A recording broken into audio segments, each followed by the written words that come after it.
Fala galera ligada no canal do Super Lutas, Laerte Viana na área, ainda um pouco rouco, sem voz, mas de volta depois de alguns dias ausentes para falar de um assunto muito importante envolvendo Jon Jones. Eu sempre ouvi que amigos de verdade não são esses caras que dão 3 tapinhas nas suas costas e passam a mão na sua cabeça em qualquer oportunidade, mas sim aqueles que sabem a hora de acolher, mas também cobram, também tomam decisões mais drásticas quando necessárias. E olha que eu não estou falando de virar as costas na primeira oportunidade, no primeiro possível erro que aconteça. E por que eu estou falando isso agora? Porque Jon Jones aprontou mais uma e vocês sabem, só que dessa vez a conta chegou e teve uma dura consequência. No final de setembro, no final do mês passado, o cara foi preso novamente por agredir a atual esposa, pagou fiança, saiu e o UFC agiu como se nada tivesse acontecido. Simplesmente ignorou. O que também, infelizmente, não surpreende, porque é a mesma postura que eles adotaram nas últimas, 58 vezes em que o Johnny teve algum erro grave. Acontece que, por ironia do destino, dessa vez, infelizmente, um outro caso também da mesma gravidade aconteceu num espaço curto de tempo. O peso leve Luiz Pena foi preso por agredir 2 mulheres e dessa vez, imediatamente, o Ultimate teve uma postura completamente diferente. Pum, rua, demissão, rescindir o contrato do cara, e eu já deixo claro que eu apoio essa postura. Também acho que o Pena deveria ser demitido assim como foi, só que também evidencia o quanto é 2 pesos e 2 medidas. É aquele ditado meio clichê de que não importa o que foi feito, mas sim por quem foi feito. Se Dana White não tem pulso suficiente para tomar uma decisão mais drástica, a iniciativa precisou partir da própria equipe do Jon Jones, pois Mike Winkeljohn, treinador e cofundador da Jackson Wink MMA, academia do Jon, revelou que o cara está expulso da equipe, que ele não pode mais pisar no ginásio enquanto não resolver esses problemas fora octógono. Se liga só no que ele disse em entrevista ao podcast, ao programa The MMA Hour, abre aspas. Acabei de conversar com o Jones e eu disse, isso é o que tem que ser feito. Você é como o meu irmão mais novo, mas tem que parar de beber e consertar essas coisas por um determinado período de tempo até voltar para a academia. No momento ele está fora da academia, ele não tem permissão para entrar no ginásio. Senti que tinha que fazer isso, porque ignorar e esperar resultados diferentes é uma loucura.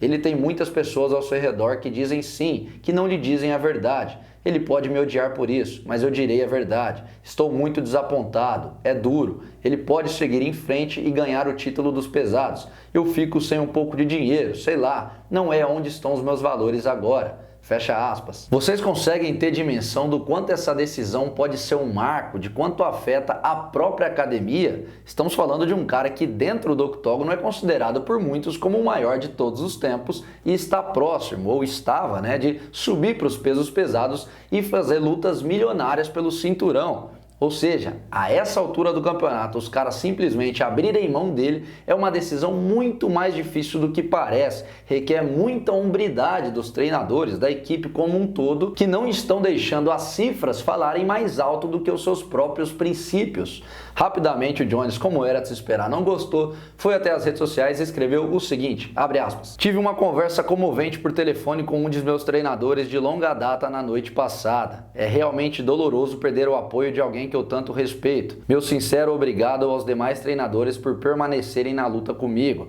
A nossa jornada continua, fecha aspas. Primeiro de tudo, chega a ser sacanagem o Jon Jones se colocar como vítima nessa situação e dizer que não está recebendo apoio, porque são esses mesmos caras que ficaram ao seu lado durante todos esses últimos anos em que ele acumulou erro atrás de erro. Acontece que chega uma hora que o pano seca e não tem como mais ficar passando. A imagem de terceiros passam a ser atacadas e manchadas por compactuar, por ficar apoiando caras que cometem esse tipo de erro grave. Inclusive é interessante a gente notar como serão os próximos passos do Jones dentro e fora da academia, Dentro na questão técnica, qual equipe que vai abraçar ele neste exato momento, e fora pela questão do suporte emocional, pois fora dali ele também perde esse aspecto emocional que eu citei, até uma questão de psicológica, porque esses caras foram que estavam ao seu lado segurando a barra durante todos esses últimos anos. Jones precisa procurar ajuda profissional. Não são casos isolados, são frequentes. Já passou do âmbito esportivo e precisa ser tratado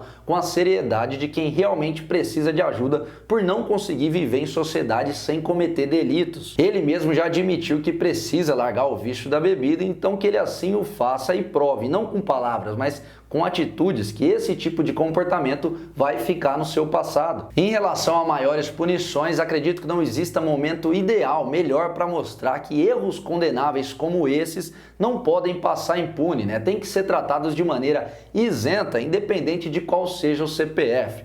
Acredito que vai haver alguma coisa em relação ao UFC? Infelizmente não. Mas eu sinceramente espero que esse cenário mude, né? Que a impunidade diante de caras que têm tanto dinheiro e tanta fama não fique da maneira que tá. Isso não é um bom exemplo para nós, para a sociedade como um todo, e chega um momento que não dá mais para ficar separando o lado lutador do lado pessoal. Enfim, de qualquer maneira, um primeiro passo já foi dado, que essa punição, né, que essa expulsão dele da própria equipe sirva para ajudar o cara. E aí eu não tô nem falando do aspecto mais profissional e sim pessoal. Como eu disse, já passou do âmbito esportivo. O cara tem que procurar ajuda, se tratar e saber viver em sociedade para depois a gente voltar a pensar em Jon Jones como lutador. Pelo menos essa é a visão que eu tenho de toda essa situação e eu quero saber o que vocês acham, como vocês enxergam tudo isso. Coloque aqui embaixo o que vocês acharam da expulsão, de qual deve ser o futuro do Jones, se não tem nada a ver, tudo que eu falei aqui é uma besteira. Quero saber a opinião de vocês, coloque aqui embaixo. E lembrando também para se inscrever aqui no canal do Superlutas, ativar o sino, deixar o like, tudo aquilo que vocês já sabem que é necessário fazer para se manter ligado por dentro de tudo. Ontem eu soltei um bate-papo muito legal com a Norma Dumont, que nesse final de semana vai fazer o seu primeiro main event, vai ser a estrela do UFC Vegas. Tá bem legal para quem quiser conhecer um pouco mais dessa mulher que pode salvar a categoria peso-pena feminino do UFC. E nos próximos dias tem muito convidado especial vindo por aí, tem muita entrevista legal, tem algumas já gravadas que eu tenho de gaveta que eu vou soltando, além, é claro, das resenhas tradicionais aqui também, podcast, live e tudo mais. Se eu não me engano, hoje ou no máximo amanhã, nessa sexta-feira, também terá uma resenha especial falando sobre Charles do Bronx, que pediu respeito. Enfim, tem muita coisa bacana vindo por aí, então eu conto com a sua audiência, conto com o seu feedback, beleza? Vejo vocês nos próximos vídeos. Valeu!